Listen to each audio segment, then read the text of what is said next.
sommes étudiantes en lettres modernes à l'Université catholique de Lyon. Nous avons décidé de créer un e-journal qui s'appellera La Plume de l'étudiant. Et pour amorcer le projet, nous avons décidé aujourd'hui de vous présenter notre premier journal vidéo.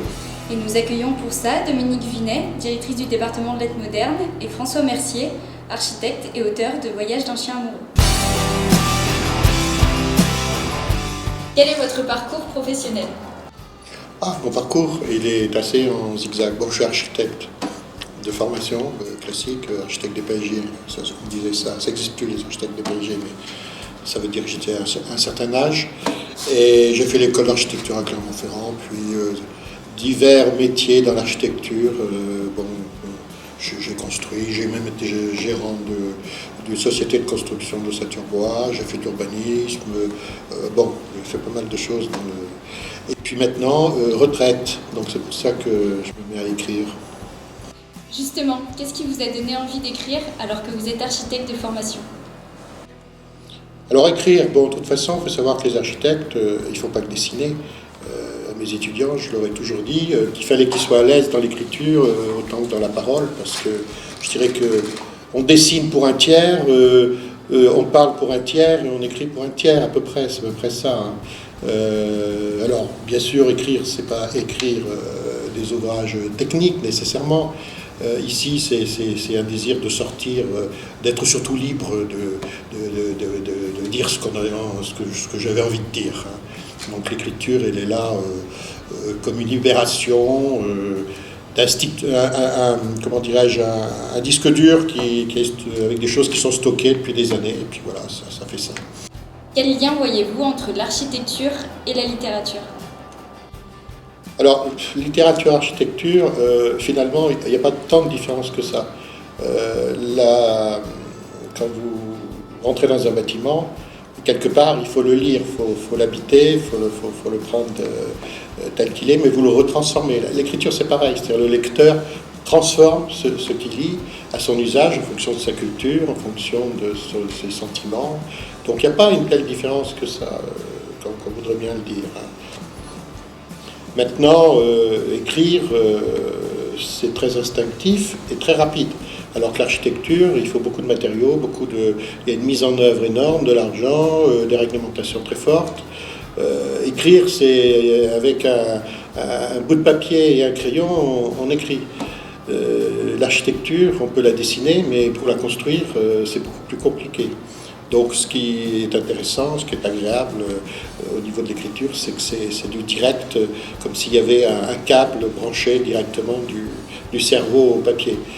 L'architecture, c'est plus lourd. Est-ce que le personnage d'Albert est un personnage autobiographique ? Alors bien sûr, quelque part, Albert, c'est moi, ça c'est évident, ça paraît évident pour ceux qui me connaissent, moins pour ceux qui ne me connaissent pas. C'est moi au réel, mais aussi dans l'imaginaire, donc les choses qui ne sont pas nécessairement visibles directement.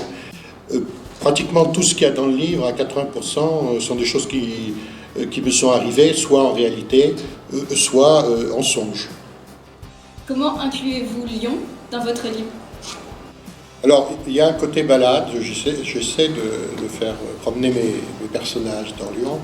Il y a une partie qui se passe au musée Confluence, ce qui me donne l'occasion de parler de ce bâtiment, à l'abbaye d'Ainay, à la Croix-Rousse, c'est tous des lieux que je connais bien. Je ne suis pas lyonnais, mais je vis quand même depuis plus de 30 ans sur la région. Donc c'est l'occasion de dire des choses sur Lyon, qui est une ville extraordinaire et mystérieuse. J'aimerais vous demander quel est votre parcours professionnel. Jeune étudiante de lettres, j'ai découvert la France dans la littérature. Et c'est vraiment sur les bancs de l'école, de l'université en fait, que j'ai eu envie de quitter Montréal, mon pays natal, pour venir en France faire des études de lettres. Ces études m'ont emmenée à enseigner dans différents pays, dans différents contextes, à Chicago, à Montpellier, à Rennes, à Lyon. J'ai fait mon doctorat à Tours.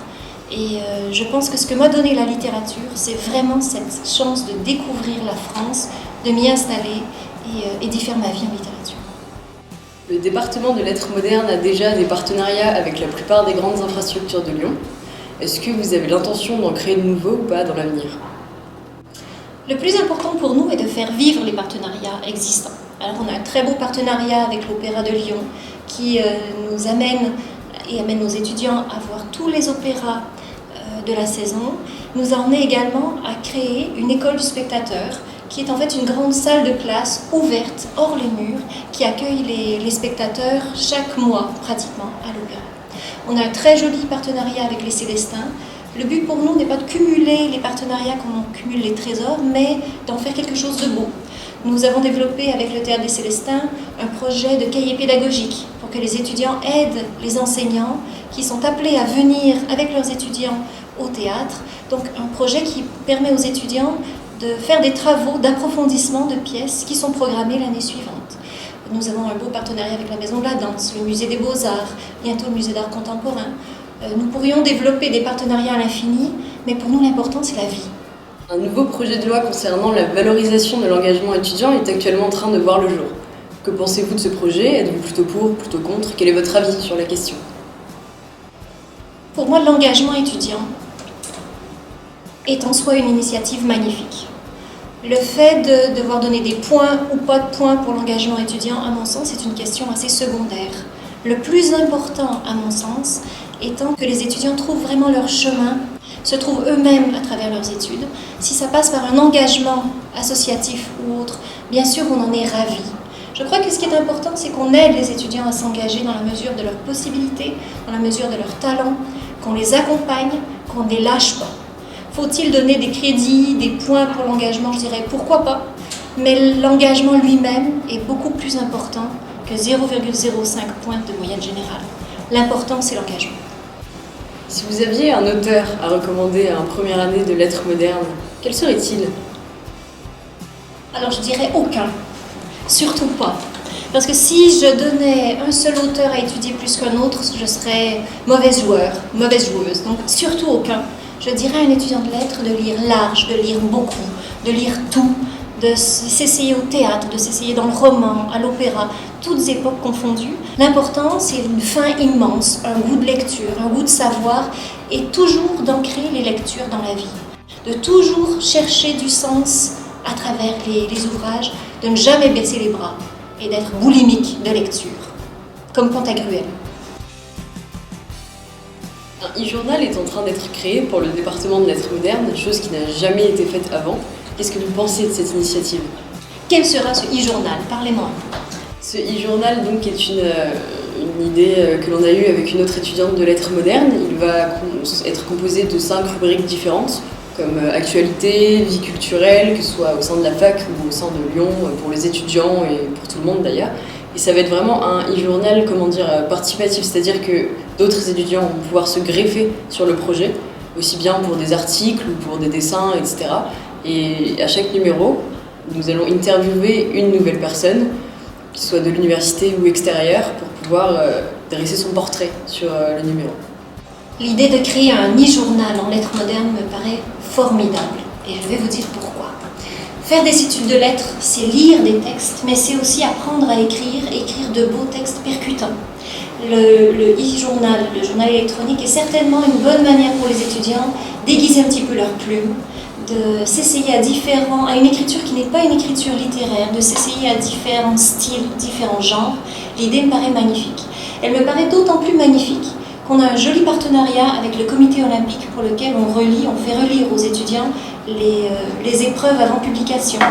Donc que les étudiants puissent être lecteurs, qu'ils puissent également écrire dans un journal, ça me paraît fabuleux. Et une bonne façon de se trouver aussi professionnellement. Il n'y a rien de tel qu'écrire pour savoir si on veut être un jour écrivain ou journaliste. Alors je dirais super.